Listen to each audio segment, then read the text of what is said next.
사무엘상 20장 1절에서부터 4절입니다.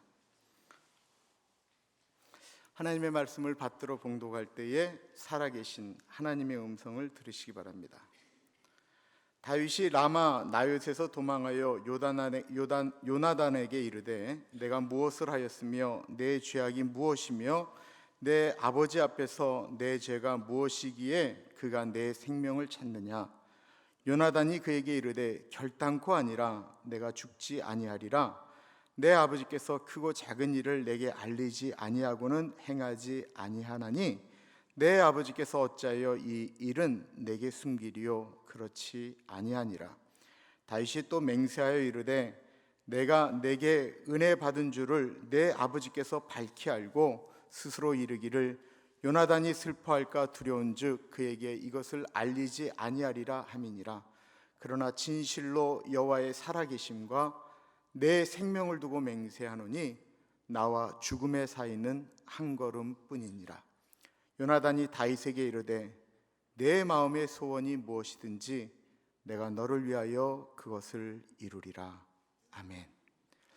우리는 지난주 말씀에서 다윗이 거인 골리앗을 싸워 이겼던 사실을 기억합니다. 그는 양을 치는 목동에서 그 전쟁으로 인해서 일약 이스라엘의 전쟁 영웅으로 부상하게 됩니다. 그러나 백성들의 인기가 자신보다 다윗에게 더 많다라는 사실을 안 사울 왕은 그때부터 다윗을 죽이려고 결심을 하게 됩니다.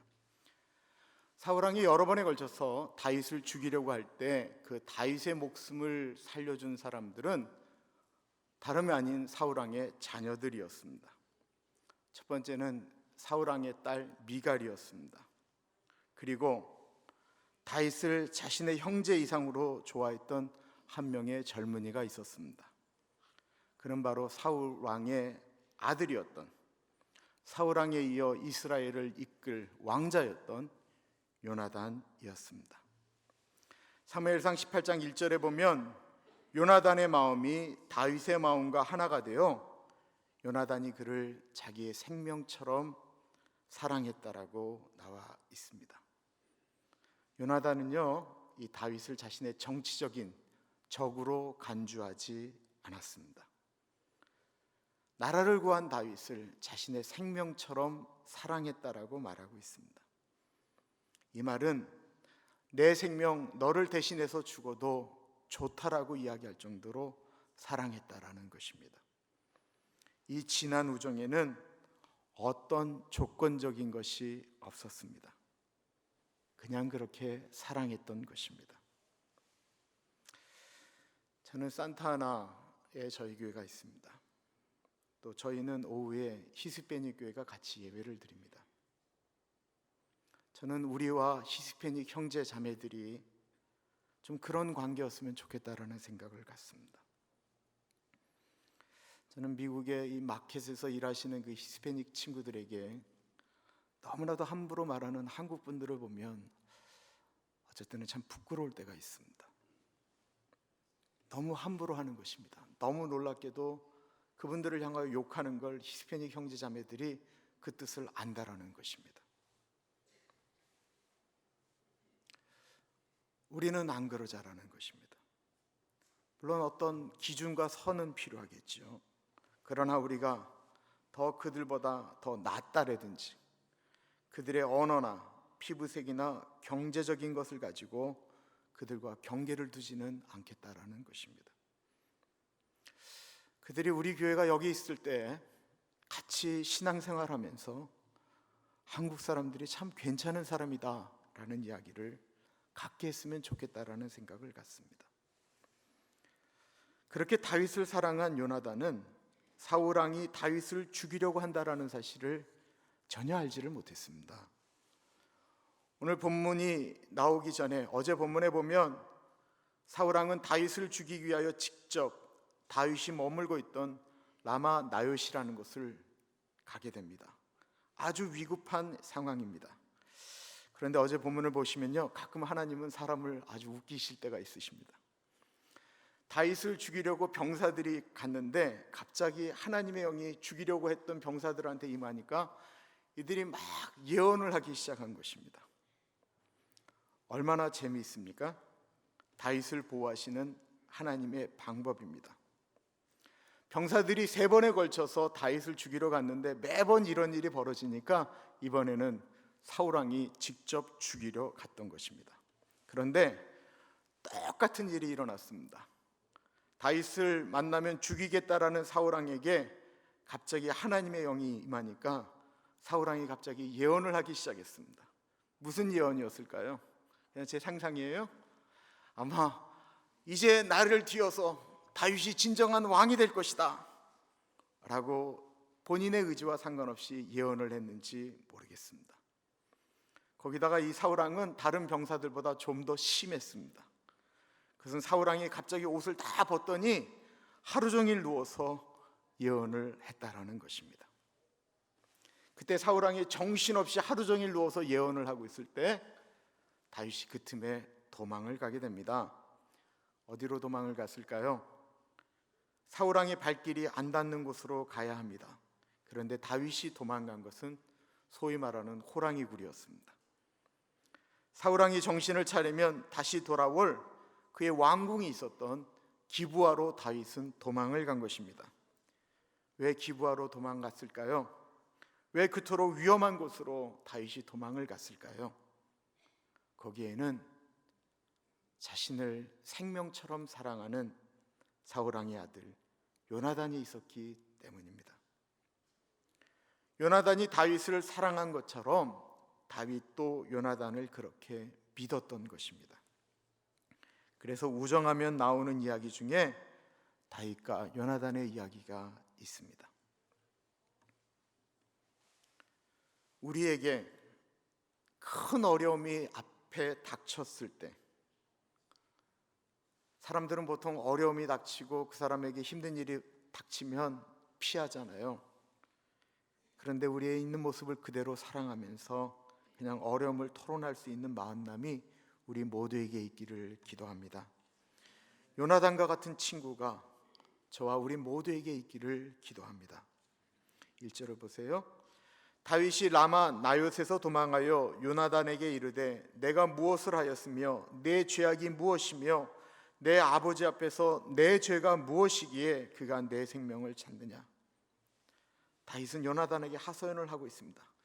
내가 도대체 뭐 잘못했길래, 내 죄악이 도대체 무엇이길래, 내가 네 아버지한테 뭘 그렇게 잘못했길래 네 아버지가 나를 죽이려고 하느냐라 답답함을 호소합니다. 다윗은 정말로 아무리 생각해도 알 수가 없습니다.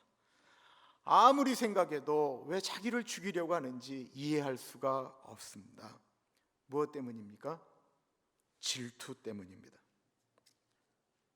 다윗이 잘못해서 그런 것이 아니었습니다. 다윗이 단순히 왕인 자신보다 인기가 많다라고 하는 것이 너무 싫은 것입니다. 처음에는 자신보다 인기가 많은 것이 싫었습니다. 그런데 그 싫음을 마음에 그대로 품고 있으면 어떻게 됩니까? 싫음이 가면 갈수록 그 하는 짓이 다 미워지기 시작합니다. 제가 드리고 싶은 말이 바로 이 말입니다. 처음에는 별것도 아닌 것을 가지고 싫어하다가 그 싫어하는 마음을 어느 순간까지 풀지를 않으면 가면 갈수록 그 사람이 더 미워진다라는 것입니다. 나중에는 그 사람의 말투, 걸음걸이, 그 사람의 숨소리조차 싫어지게 되는 것입니다. 그리고 이런 일들은 우리가 사는 사회 가운데, 학교에서, 직장에서 수도 없이 일어나는 일들입니다. 그 사람을 왜 싫어하세요? 예전에 나를 그렇게 괴롭혔던 군대 고참과 너무 닮았습니다. 예전에요, 나를 버리고 도망간 그놈하고 너무 비슷하게 생겼어요. 예수 믿는 사람들은 안 그럴까요? 교회에서는 이런 일이 없을까요? 수도 없이 일어납니다. 가인과 아벨은 하나님 외에는 다른 신을 섬겨본 적이 없는 사람들입니다. 형제입니다. 그들이 하나님께 제사를 올렸습니다. 하나님이 아벨의 제사는 받으시고 가인의 제사는 받지를 않으셨습니다. 그리고 그 제사가 끝난 다음에 하나님을 믿는 가인이 하나님을 믿는 동생 아벨을 쳐 죽였다라는 것입니다. 무엇 때문입니까? 질투 때문이었습니다. 아벨은 왜 형이 나를 죽이는지 그 이유도 모르는 채 그렇게 죽어갔습니다. 그래서 아벨의 죽음이 너무 억울한 것입니다. 하나님은 하나님의 사람이 억울한 일을 당할 때 그것을 죄 없다 가만히 보고 계시지 않으십니다. 사람이 누구를 미워할 때, 싫어할 때는 다 이유가 있을 수 있습니다.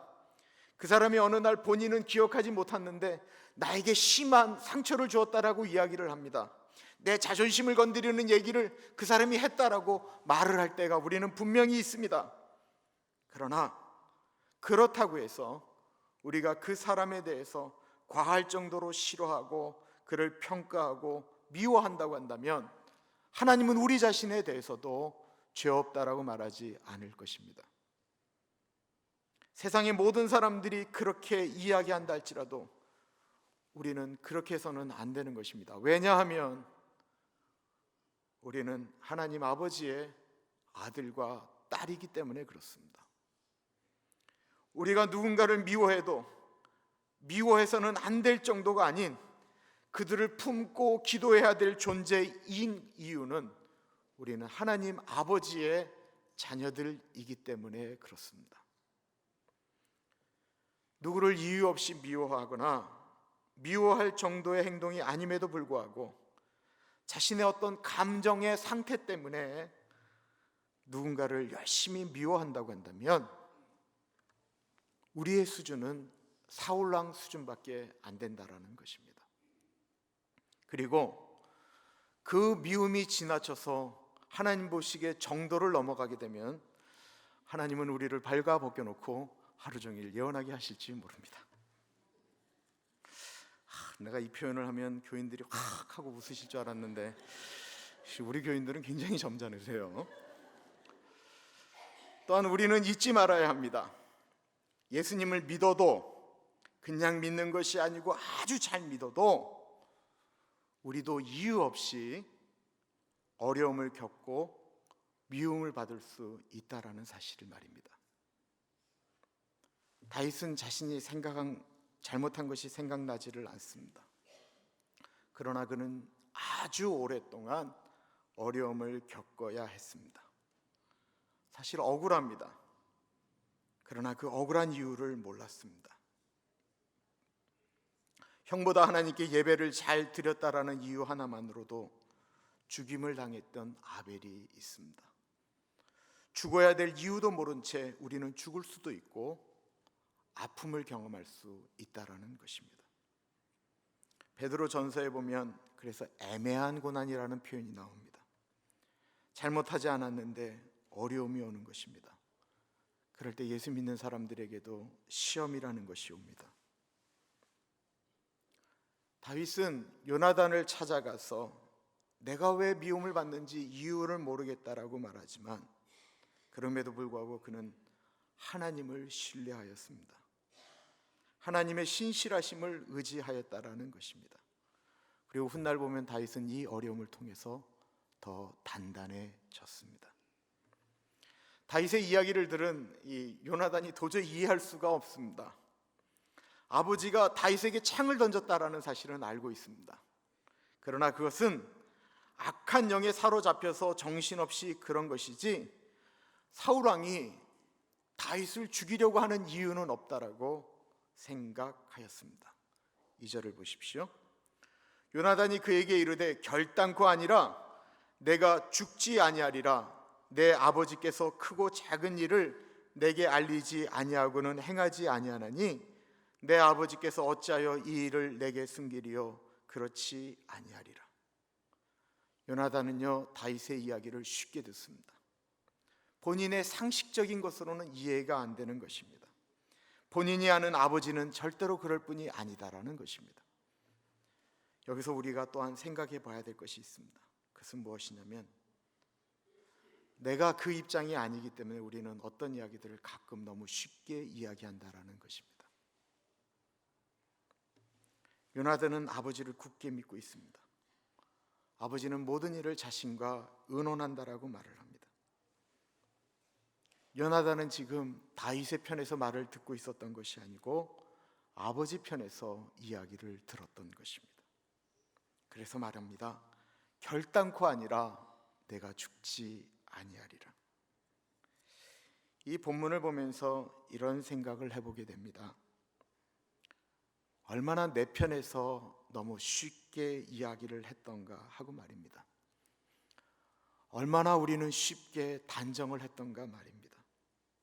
고민해서 어렵게 말했는데 얼마나 쉽게 말도 되지 않는 답이다라고 정답이라고 말을 했던가 말입니다.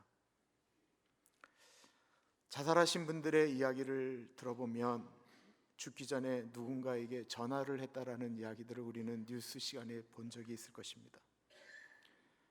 본인은 너무 절박해서 전화를 했는데 그냥 너무 늦은 밤이라 내일 날 밝으면 이야기하자, 나중에 이야기하자 쉽게 이야기하고 전화를 끊었는데 그 사람이 그 전화하고 죽었다라는 것입니다.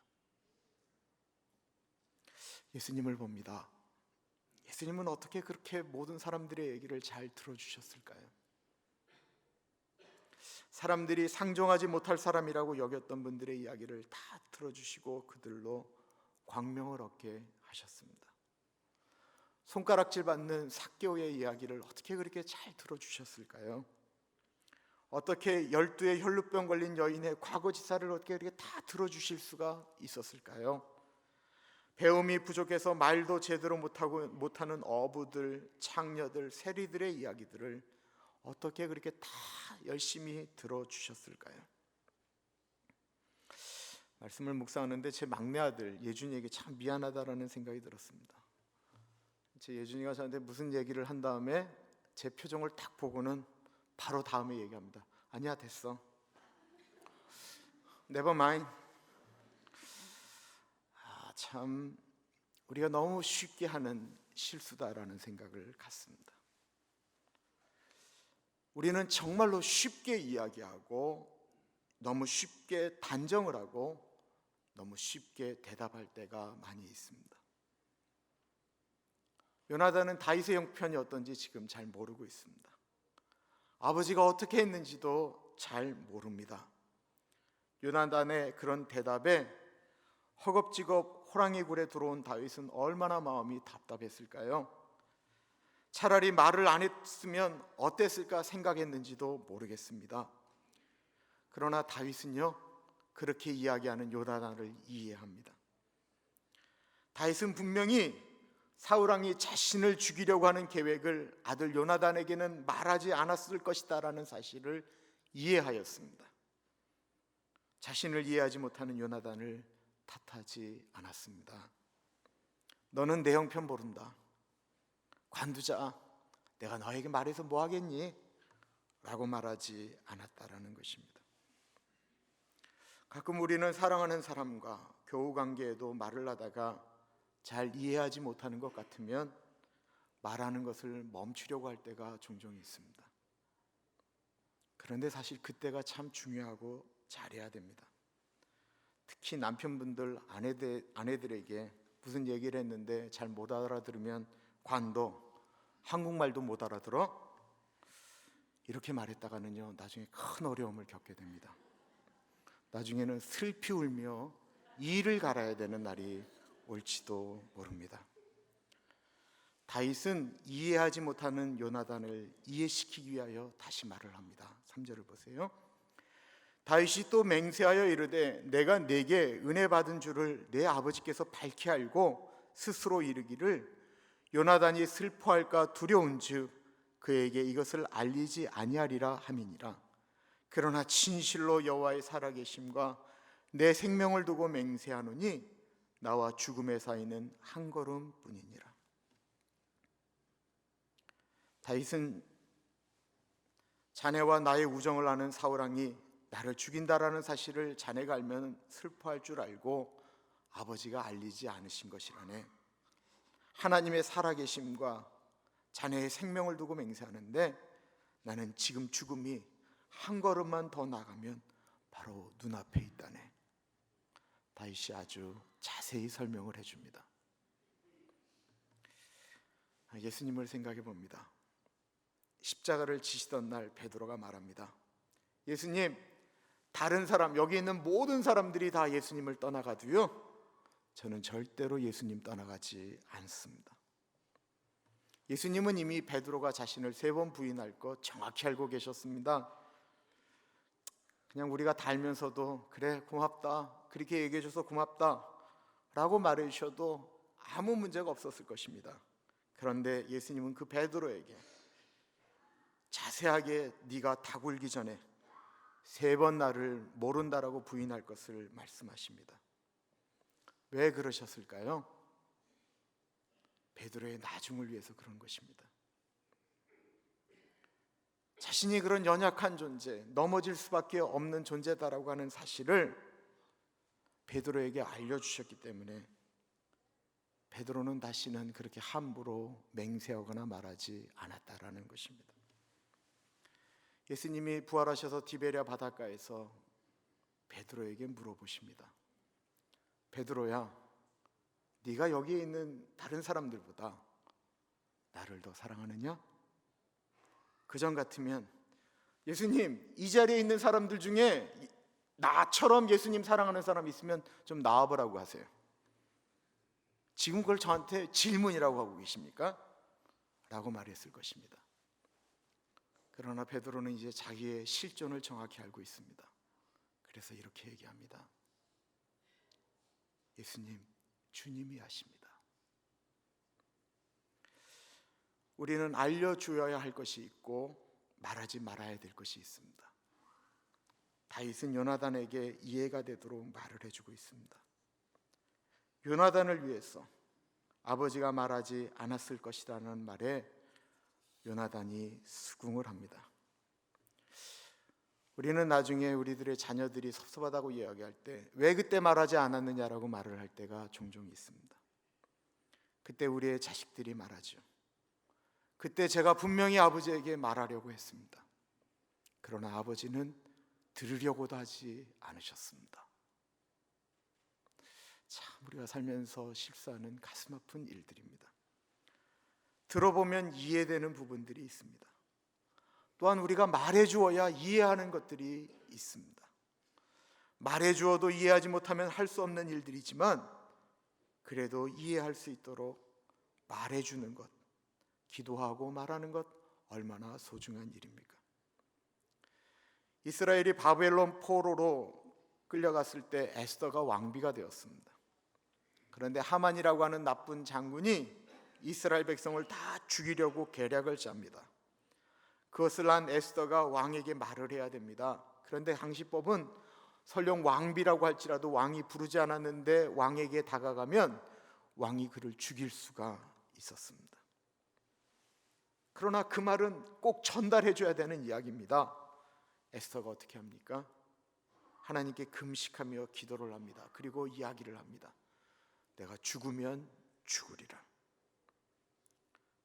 민족을 위해서 꼭 해야 되는 말이기 때문에 에스더는 기도하고 왕에게 나아갑니다.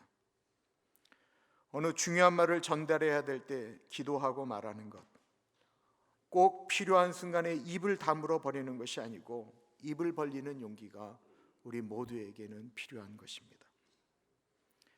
다윗이 했던 간절한 설명에 요나단은 본인이 이해했다기보다는 그 다윗의 말을 믿어줍니다.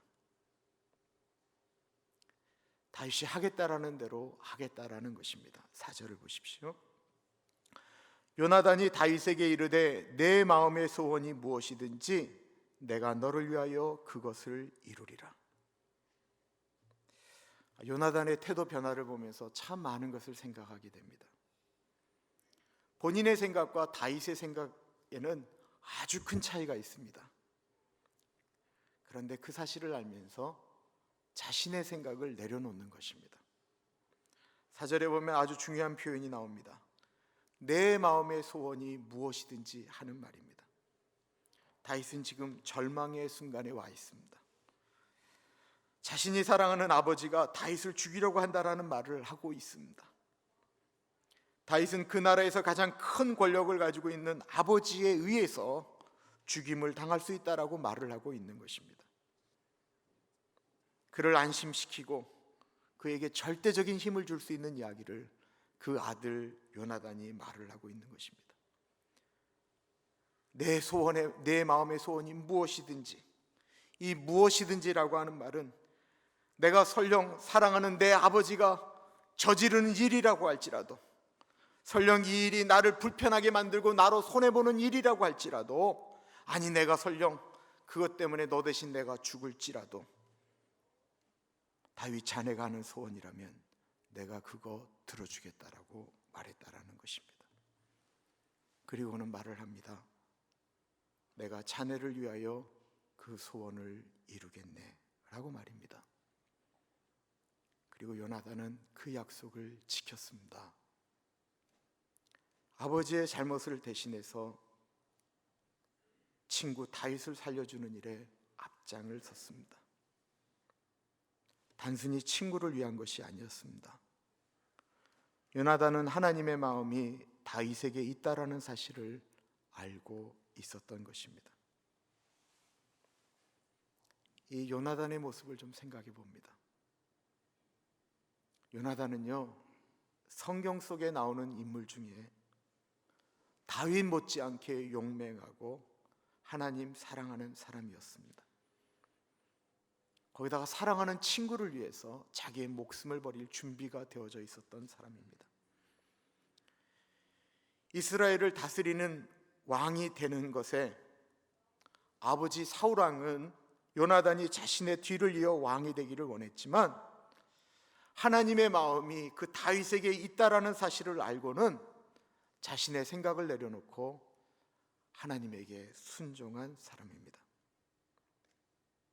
그리고 그는 다윗이 왕이 되기 전에 아버지와 함께 전쟁터에서 숨을 거둡니다. 권력을 가졌지만 그 권력 위에 계신 진정한 왕이신 하나님의 뜻을 생각한 사람이었습니다. 자신이 생각하는 바가 있었지만 상대방의 입장에서 그 사람의 이야기를 들을 준비가 되어져 있었던 준비된 왕의 그릇을 가지고 있었습니다. 그러나 그는 왕이 되기보다는 다윗의 친구 요나단으로 남습니다. 앞에 서두에 우리 모두에게 요나단과 같은 친구가 있기를 기도한다라고 말씀을 드렸습니다. 이제 이 결론 부분에 다다르면서 우리가 다른 사람들에게 우리가 요나단과 같은 존재가 될 수는 없는가 생각합니다. 성경에서 가장 멋지게 살았던 사람 중에 한 분입니다. 하나님 나라에 가게 되면 어쩌면 다윗보다도 더 높이 하나님이 칭찬하실 줄 있다라고 느껴지는 분입니다. 설교를 준비했는데 그분이 와서 좀 죄송하긴 한데요, 저는 저희 교회와 손잡고 일하는 그 김대평 목사님을 너무 좋아합니다. 존경합니다.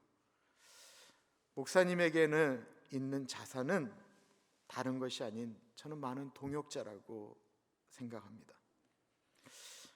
어떻게 그 북한 사역을 하는데 그렇게 많은 사람들이 목사님 주변에 있을까 생각해 보면 그것은 목사님의 선교 정신 때문이다라고 생각합니다. 목사님은 북한 선교를 한다고 하면서 다른 사람이 자신의 밑으로 들어오도록 하지를 않으셨습니다. 북한 선교를 잘할 수 있도록 밀어주고 끌어주고, 그리고 마지막이 제일 중요한데요, 내 것이라고 말하지 않고 그분에게 넘겨줍니다. 목사님의 북한 선교 전책입니다. 밀어주고 끌어주고 넘겨주는 것입니다. 말씀을 묵상하는데 눈도 잘 안 보이시고 암수술도 하신 목사님이 생각이 났습니다. 목사님은 북한 사람들의 말에도 속아주기도 하고 들어주기도 하면서 그들의 필요를 채웠습니다. 이용당하는 줄 알면서도 이용당하셨습니다. 새벽마다 북한에 자신이 아는 가족들, 사람들, 가족 이름을 부르면서 매일 기도하시기에 다음에 갔을 때 그 동무를 보면 그 동무의 가족들 이름을 부르면서 안부를 묻는답니다. 진정성이지요. 북한을 사랑한다고 이야기하면서 그들을 향하여 돈이나 뭘로 그들을 컨트롤하라고 군림하라고 하는 것이 아니고 그들의 마음속으로 들어가는 진정성이죠. 요나단 같지요. 내 것만 챙기려는 세상 가운데서 하나님의 마음으로 우리 모두가 한번 요나단이 되어 봅시다. 우리 교회가 예수님의 마음을 가지고 더 낮아지고 우리 모두가 다른 사람들을 세워주는 귀한 요나단이 되기를 주님의 이름으로 기도합니다. 기도하겠습니다.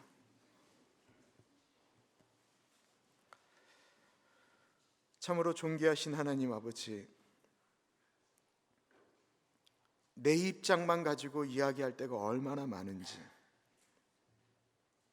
내 형편, 내 생각에 사로잡혀서 다른 사람들의 연약함에 대해서는 귀 막고 눈 감고 함부로 말했던 적이 얼마나 많은지, 하나님 아버지, 우리에게 하나님의 뜻을 아는 지혜를 알게 하시고 주님 우리로 요나단과 같은 존재가 되어질 수 있도록 하나님 아버지 같이 하여 주시옵소서. 존귀하신 예수님 이름으로 기도드립니다. 아멘.